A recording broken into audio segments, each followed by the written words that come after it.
Ang whole language education. Ang katawagang ito'y bunga ng mga pananaliksik sa pagbasa at ginagamit upang bigyan diin ang kabuuan ng wika laban sa pananaw ng pagbabahagi ng wika sa maliliit nitong elemento gaya ng phonema, morphema at syntax. Sa interaksyon at pag-uugnayan sa pagitan ng pasalitang wika, pakikinig at pagsasalita at ang kahalagahan ng alituntunin sa pagsulat na ito'y likas na umuunlad na katulad din ng alituntuning pasalita. Malawak ang sakop ng katawagang ito sa edukasyon. Ang whole language ay isang lebel na ginagamit upang mailarawan ang tulong-tulong na pagkatuto, pagkatutong partisipasyon, pagkatutong nakapokus sa mag-aaral, integrasyon ng apat na kasaysayan, paggamit ng autentiko at natural na wika.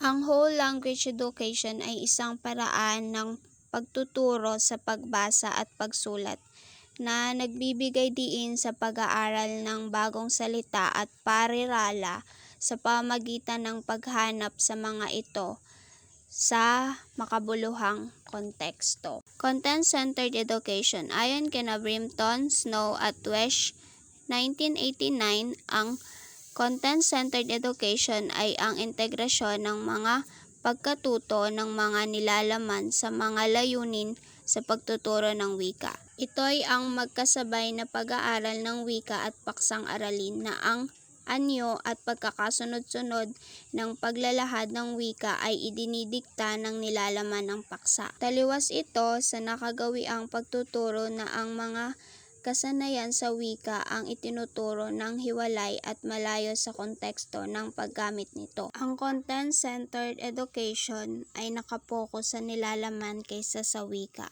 Ang wika ay isang naging clue lamang para sa pag-aaral ng mga bagong bagay sa halip na ang paksa. Diskarte sa pangalawang pagtuturo ng wika na kung saan ang pagtuturo ay nakaayos. Kailangan din ng mga estudyante ang totoong komunikasyon na nagtutulungan kung saan nagpapalitan sila ng idea o mga impormasyon para sa mas maraming impormasyon or idea.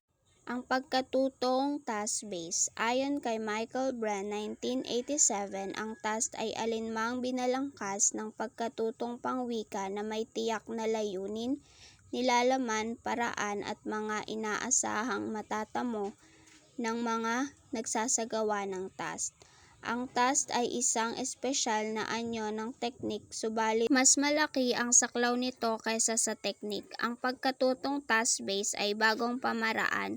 Binibigyang focus lamang nito ang task sa pagtuturo. Tinatanaw nito ang proseso sa pagkatuto bilang isang communicative task na tuwirang nakaugnay sa mga layuning pangkagawian at ang mga hangarin nito'y lagpas na sa nakagawiang pagsasanay ng wika. Dito sa pagkatutong task-based, hinahanda ng guro ang mga mag-aaral na malaman ang aralin sa pamagitan ng pagbibigay niya ng gawain. Inihahanda ng guro ang mga mag-aaral sa darating na gawain na ibibigay. Ang pagbasa at pakikinig sa ating gagawing gawain ay isa sa pinakamahalagang halimbawa para sa paunang gawain. Pangalawa, paghahanda ng gawain. Inihahanda ng guro ang mga mag-aaral para sa gagawing gawain.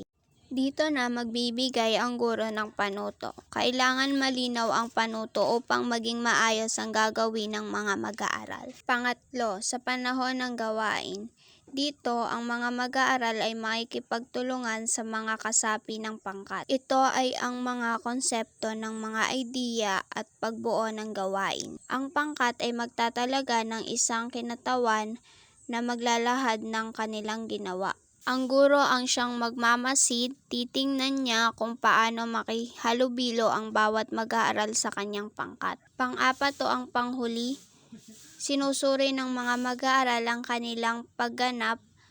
Maaari itong ginagawa sa pamamagitan ng paghahambing ng kinalabasan ng kanilang ginawa. Maaari rin itong tulad ng puna na ibinibigay ng guro. Nagbibigay ang guro ng refleksyon sa mga ginawang gawain. Dito sa pagkatutong task-based, ang mga mag-aaral ang tumutukoy kung ano ang kanilang dapat matutunan.